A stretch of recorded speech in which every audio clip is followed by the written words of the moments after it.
this is actually especially for the people who voted for them. You guys aren't going to get the tax breaks that you voted for. They're just not going to happen. She's already using words like that is our intention. She gets asked questions by Heather Duplessis-Allen here about full tax cuts, or are they going to? They're not going to be staggered, are they? We're going to get all the tax cuts straight up. She doesn't answer the question. Even Heather Duplessis-Allen goes, when you don't answer a question with a yes, it sounds like it's a no. It sounds like you're not giving us the honest answer. Now, I mean, because we're running a bit long, I won't do a lot of interrupting here because the clip's about 3 minutes. But let's have a listen to Nicola Willis speaking to Heather Duplessis-Allen about these proposed tax cuts. I'd say good luck. If you voted for a tax cut, good luck. Mr. Hey, Nicola. Hello. Are you going to be delivering the tax cut as promised this year? Yes, we are. It has consistently been our intention to deliver tax reduction. And all I said this morning, because I've seen...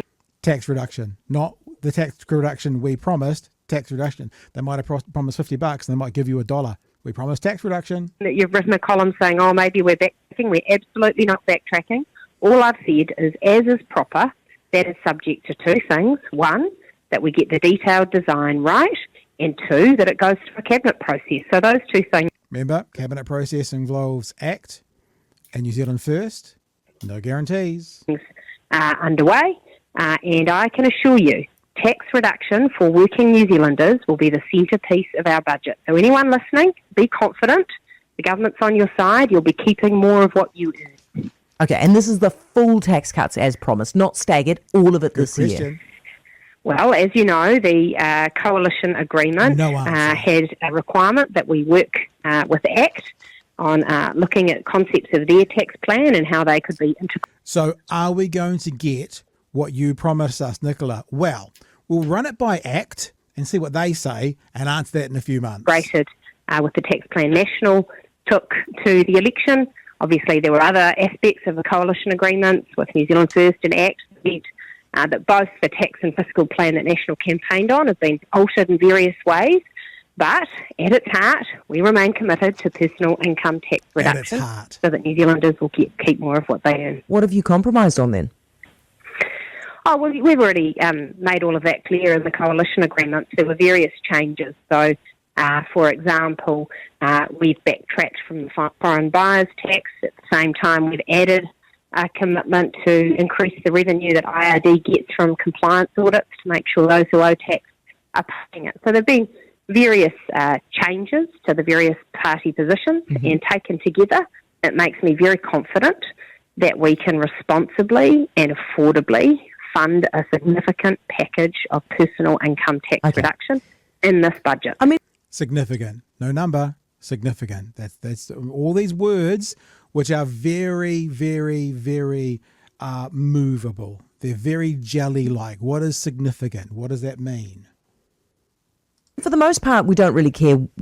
Most people will not care where you get the money. What they will be concerned about is you said they're going to get X and that they get X in their hand on the 1st of July. Will they get the amount that you have promised? Well, we are very conscious of that we want working people to get the tax reduction they were expecting. They haven't had anything since. We want them to get what they are expecting. She didn't say they will get what we promised. 2010.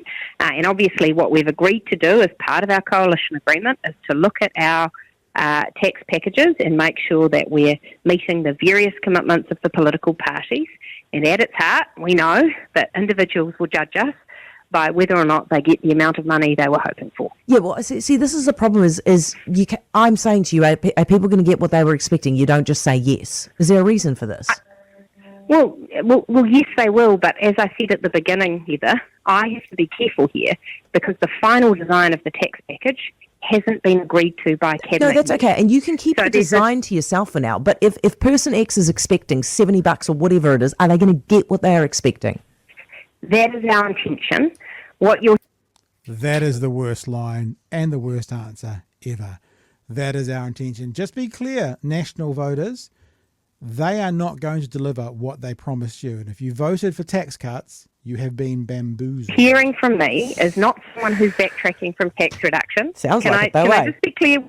But no, it doesn't. What you're hearing is someone who actually, by the conventions of Cabinet government, has to take the final tax package to Cabinet, and the 20 people around that Cabinet table have to agree to it, and then it has to be legislated and delivered as part of the budget. And I'm being really clear with you. It remains our intention to deliver personal income tax reduction that people were expecting I bloody hope when you we went do. to the election. Remains my Well, intention look, to receive it. As I think I've made clear, it's pretty important to me too. Because if she doesn't do it, she's got to resign. Calvin, hey, I talked the way through that. You got any thoughts? Oh, I'm just wondering what she's going to cut next, Yeah. and then load us up with more of, like increased car registration costs, and then ultimately road user charges for all. How thrilling that will be. Cutting public transport subsidies, the ferry situation, which I can see will contribute to a downfall quite greatly.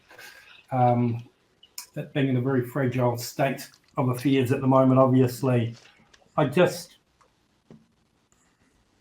the overwhelming feeling of incompetence is the only word that I can use to describe everything that's happened. It's just been a balls up right from day one, really. In fact, ironically, there's a tweet that I chucked out there, I think, towards the end of last year, and somebody asked me a question about, made a comment about media's not really going for the jugular on this one. And I clapped back and I said, look, to be fair, Luxon's been cornered on many occasions before the election, and yet, we still voted for this at the end of the day. And here's just a shining example.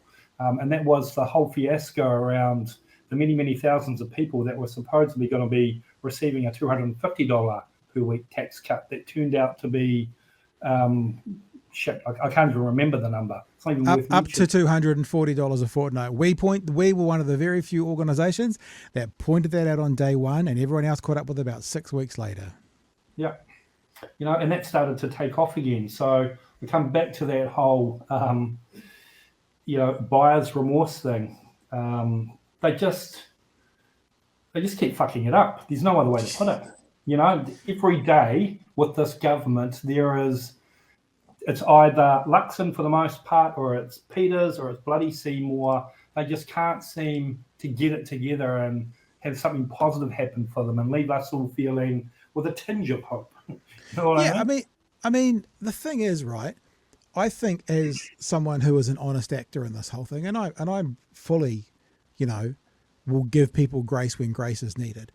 If they came out and they said, we made these promises before the election, we haven't been able to get the tax from international buyers because we had to give that away for this. XYZ, we couldn't do this, XYZ, and because of that, we are going to have to roll back the tax cuts. We promise them we're not going to do it. I'd actually respect them a lot more. But I think this is like we were talking earlier about how the right will just wants to win ugly. I think that goes for their supporters too. And it's almost like I think the left would have more grace for this government if they were honest and said there's not going to be the same result. We're just not going to be able to do quite what we promised because of, where the economy's at and because of our negotiations with these other two minor parties. If they did that, their supporters would be up in arms and the left would be like, yeah, well, that's fair enough. At least you're doing the right thing. But they just refuse to do that. And I think that's all part of the equation that, the right needs blood. If there's an ounce of blood in the water, the right will pounce on it. And, no grace there at all. Then it's like if you don't carry out what you promised. But the thing is, I guess I'm just talking against myself now. They're not going to carry out what they promised. It's not going to be that. You heard it here first. You're not going to get those tax cuts that you were promised. It's not going to be that. It's going to be a shadow of its former self, and it's going to be because they don't have the money. Their math was wrong before the election, and the other two minor parties are going to hold their feet to the fire. Even Winston Peters is now saying there's a $5.36 billion hole. The Deputy Prime Minister is saying there's over $5 billion worth of a gap in their numbers. So what does that tell us?